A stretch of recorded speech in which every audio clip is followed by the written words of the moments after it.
Hello friends. The highway hummed with the relentless rumble of cars, their headlights cutting through the twilight like fleeting stars.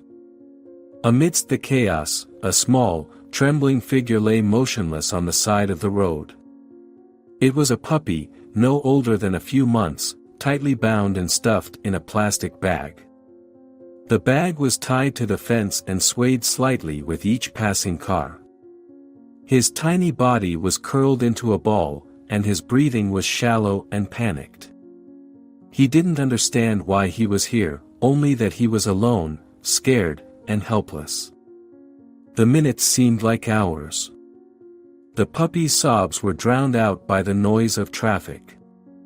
His dark eyes darted around, searching for someone, anyone, to save him. But the cars sped by, their drivers oblivious to the small life clinging to the edge of existence. Then, as if by a miracle, the car slowed down. The woman in the passenger seat noticed something unusual near the guardrail. She squinted, and her heart skipped a beat when she realized what it was. "Stop the car," she shouted. Her husband stopped and they rushed to the scene. What they found broke their hearts. The puppy was barely alive, his body was cold, and his spirit was almost broken. Without thinking twice, they carefully untied the bag and freed it. His tiny legs trembled as they cradled him in their arms, wrapping him in a jacket to keep him warm. The journey to the nearest veterinary clinic was stressful. The puppy, whom rescuers named Lucky, lay limply on the woman's lap. She whispered soothing words, praying that he would hold on. The vet worked quickly at the clinic. Lucky was dehydrated, exhausted, and covered in bruises, but he was a fighter.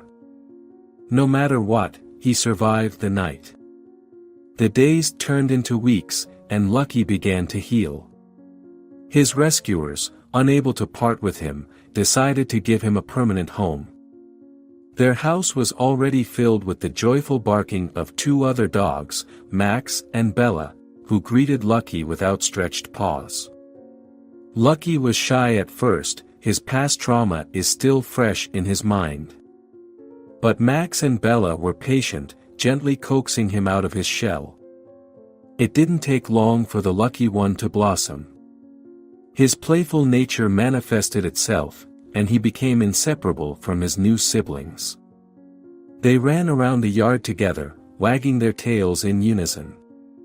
Lucky's favorite place was the sunny corner by the window, where he dozed, and Max and Bella curled up next to him. For the first time in his short life, he felt safe and loved.